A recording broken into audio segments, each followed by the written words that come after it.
Welcome to Regarding Relationships, the podcast where we dive into all things relationships. The ones we choose, the ones we're born into, and the messy ones we're still figuring out. I'm your host, Hayley, a licensed therapist, author, and soon-to-be doctor of social work. Yep, I'm almost there. I've spent years working with individuals, couples, and families, and I've seen firsthand what brings us closer and what pushes us apart. Together, we'll explore the mess and magic of human connection. So, let's get into it. Hey everyone, I'm really glad you're here. I'm your host, Hayley, and thanks for making me part of your day. Welcome to Office Gossip Survival Guide.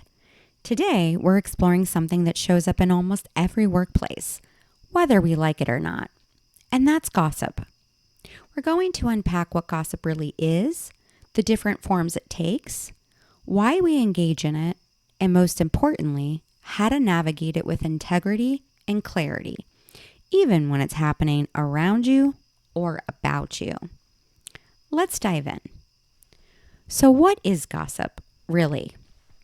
Well, let's start by challenging a common belief, and that is all gossip is toxic. It's just simply not true.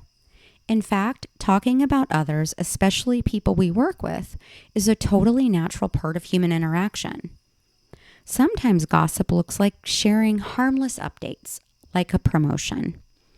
It can look like venting about a shared frustration or bonding over mutual experiences.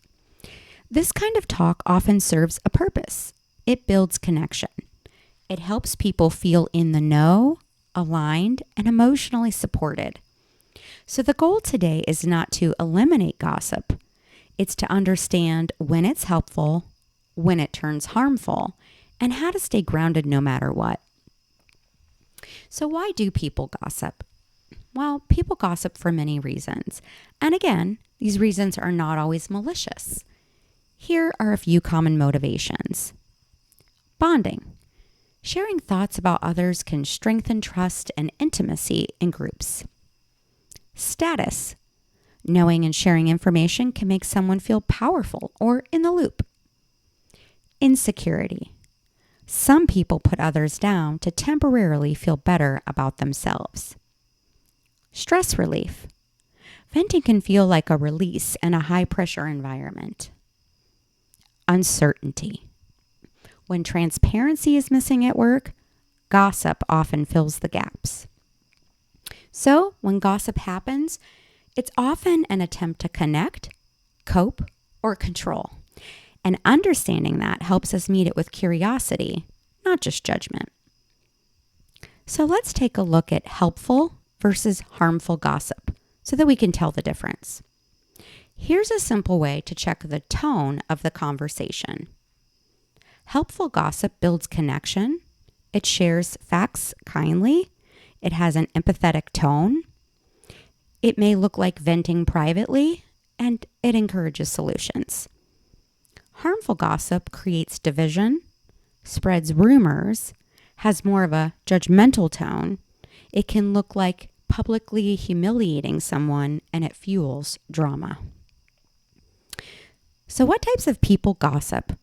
Well, gossip isn't about being good or bad. It's just a behavior that people show for different reasons, often tied to how they feel about themselves and others. Here's a look at some common types of gossipers. We'll divide them into positive and negative patterns. So, positive types of gossipers. These people usually gossip out of connection or curiosity, often with good intentions. The connector. The connector likes to share news and updates to build relationships and keep everyone in the loop. The venter. The venter uses gossip to release stress or frustrations, looking for empathy or support. They're seeking connection, not conflict.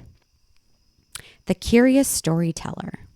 The storyteller enjoys exchanging stories about coworkers to understand the social landscape better.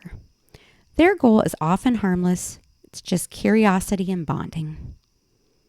Now let's look at negative types of gossipers. These gossipers often reflect inner struggles or insecure motivations, which can create harm. The insecure coworker. The insecure coworker struggles with low self-esteem and may gossip to feel more important or to distract from their own shortcomings. Sometimes they put others down to feel better about themselves. The power player. The power player uses gossip strategically to manipulate, control, or gain advantage over others. Their gossip is often malicious and divisive. The bystander turned spreader. Initially passive, but ends up sharing gossip out of habit or peer pressure, sometimes without considering the consequences. They may not feel confident enough to say no. So let's talk about the impact of harmful gossip and how the harmful kind can actually affect us and the workplace as a whole. Here's what it can lead to. Broken trust. When people fear they're being talked about, it erodes psychological safety. Now, the term psychological safety is used to describe a team or environment where people feel safe enough to speak up, take risks, and be themselves without fear of being judged, embarrassed, or punished. It creates a toxic culture. Rumors, cliques, and exclusion create division, and that hurts morale.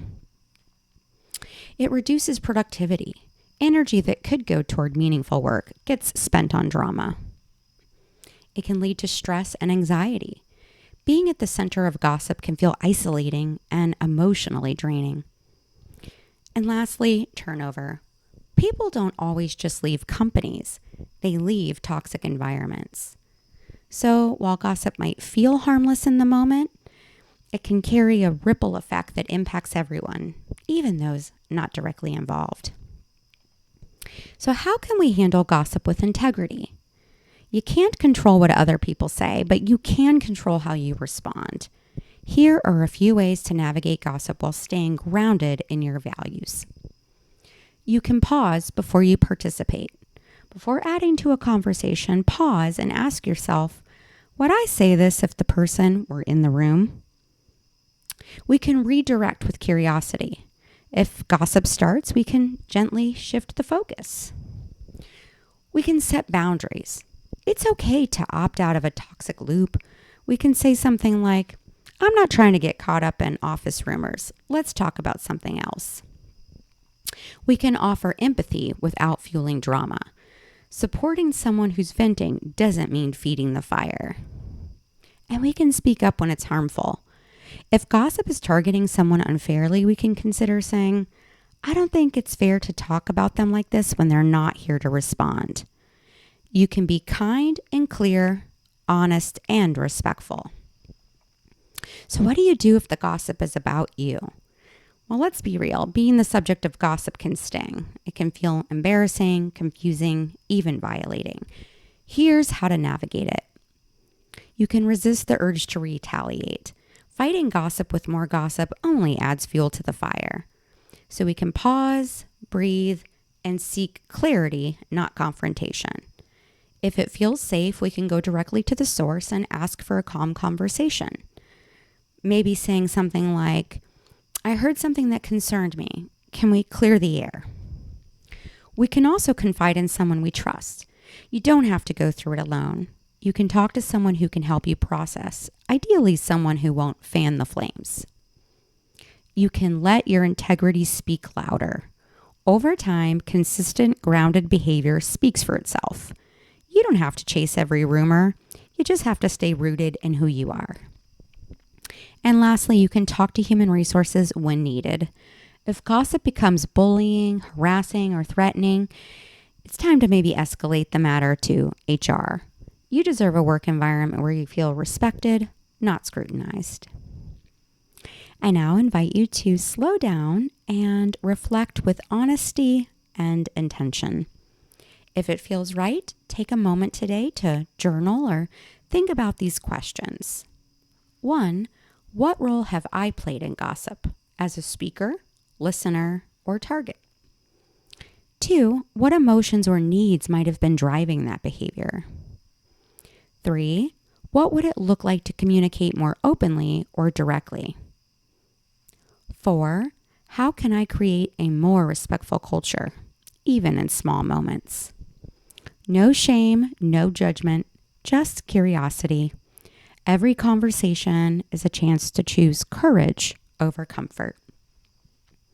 For today's closing thought, gossip is a part of being human, but how we engage with it is a choice. You don't have to be perfect. You don't have to be silent. You just have to be intentional. When in doubt, ask yourself, is this true? Is this kind? Is this necessary? Because your words carry power, and the way you show up, especially when no one's watching, helps shape the culture around you. Thank you so much for listening today. If something from this episode spoke to you, I'd love to hear it. Drop a comment or share a question about a relationship that's on your mind. Big or small, your questions can spark conversations we all can learn from. And if you'd like to keep exploring these topics with me, make sure to like and subscribe so you don't miss what's next. I'm grateful you're here. I'll see you next time. And until then, stay curious, stay kind, and